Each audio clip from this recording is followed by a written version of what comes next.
जय हिंद। उम्मीद करता हूँ आप ठीक होंगे और अपनी पढ़ाई को भी बहुत अच्छे से कर रहे होंगे। जैसा कि आप लोगों के कहने का मतलब कुछ लोगों के, आप सभी लोगों को तो नहीं कहा जा सकता, क्योंकि जो पढ़ने वाले लड़के होते हैं वो फाइनली माइंड सेटअप कर लेते हैं कि हाँ वैकेंसी आएगी तो आएगी, ठीक है। तो क्या सरकार का ये लॉलीपॉप है? क्या सरकार चुनाव की वजह से ऐसा टेंडर प्रक्रिया ये वो कर रहे हैं? तो इन सभी मुद्दों पे हम बात करेंगे। उससे पहले मैं आपको बता दूं कि चैनल को सब्सक्राइब कर लीजिए, जो भी न्यूज़ होगी ऑथेंटिक न्यूज़ दूंगा, ठीक है।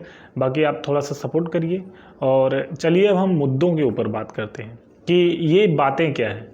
देखिए, जैसे सबके माइंड में ये कुछ ना कुछ चल ही रहा है कि वैकेंसी आएगी कि नहीं आएगी। कुछ लोगों के माइंड में ये चल रहा है कि वैकेंसी नहीं आएगी अभी, ये आगामी चुनाव को देखते हुए बस एक लॉलीपॉप दिया जा रहा है इस तरीके से, ठीक है। मैसेज कमेंट में भी ऐसे मैसेज में देखने को मिले हैं मुझे।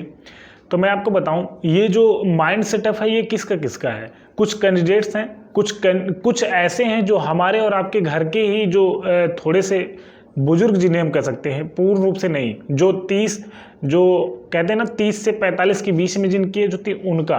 तो ये दो लोगों का जो है माइंड सेटअप ये कह रहा है कि वैकेंसी अभी नहीं आएगी और सरकार का ये रणनीति है कि चुनाव आगे जो भी है इस तरीके से। तो देखिए, आप लोग अभी तक कितनी वैकेंसी आई कितनी नहीं ये कोई मायने नहीं रखता। अब आगामी वैकेंसी कब आएगी कब नहीं ये आपके लिए बहुत मायने रखता है। क्यों मायने रखता है? देखिए, अगर आप अभी से माइंड सेटअप ये करके चलेंगे कि वैकेंसी आ रही है, वैकेंसी तो कन्फर्म है आना, 100% वैकेंसी आ जाएगी, इसी साल आएगी और नवंबर तक कन्फर्म, लिखित ले लीजिए।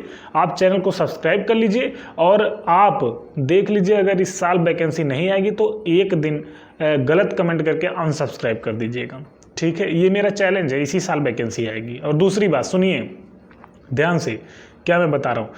दूसरी बात, ये माइंड से एकदम से निकाल दीजिए कि वैकेंसी नहीं आएगी या फिर एग्ज़ाम नहीं होगा, ठीक है। क्योंकि ये जो दो चीज़ें होती हैं ना कि ऐसा नहीं होगा, लॉलीपॉप दिया जा रहा है, सरकार अपनी रणनीतियों से खेल रही है कि हाँ आगामी चुनाव है। देखिए, इन्हीं सब चीज़ों की वजह से फाइनल सिलेक्शन नहीं हो पाता है उन्हीं लोगों का जिनके माइंड में ये रहता है। क्यों नहीं हो पाता? क्योंकि वही लोग पश्चाताप करते हैं, यार कुछ नंबरों से रह गया। क्यों रह गया? क्योंकि माइंड सेटअप था ना कि नहीं हो पाएगा, जिसकी वजह से पढ़ाई नहीं हो पाई थी। क्लियर है? ये चीज़ें माइंड सेटअप करिए कि वैकेंसी सामने है, वैकेंसी 100% आ जाएगी और मेरी पढ़ाई बहुत अच्छे से हो, ठीक है। ऐसे माइंड सेटअप करिए। दूसरी बात ये है कि जो एग्ज़ाम है वो भी बहुत जल्द होने वाला है, वैकेंसी भी आपकी बहुत जल्द लग जाएगी।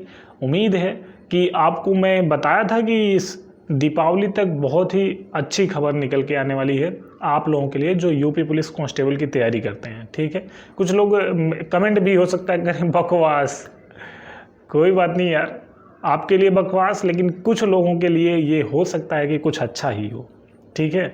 हाँ, जो जानकार हैं भाई, जो पढ़ने में है, वो तो अपना दिमाग पूर्ण रूप से लगा दिए हैं पढ़ने में कि हमें बस पढ़ना है, वैकेंसी आए अभी या ना आए। लेकिन उनका माइंड सेटअप है कि मुझे पढ़ना है।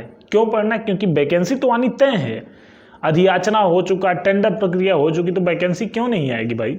100% आएगी। इसलिए आप लोग अपनी पढ़ाई करिए, इस भ्रामक के न्यूज़ में मत पढ़िए। फाइनली मैं आपको बताऊं, सिलेक्शन लेना है तो आपको पढ़ना ही पड़ेगा और अच्छे से पढ़ना पड़ेगा। ऐसे नॉर्मल तरीके से नहीं कि माइंड में सेटअप कर लीजिए कि हाँ वैकेंसी अभी नहीं आएगी, पता नहीं कब आएगी कब नहीं आएगी, ठीक है। माइंड में सेटअप करिए, वैकेंसी हमारे सामने है, बस सामने है। जय हिंद, ख्याल रखिए, पढ़ाई करते रहिए, ऐसे न्यूज़ से बचें, ठीक है।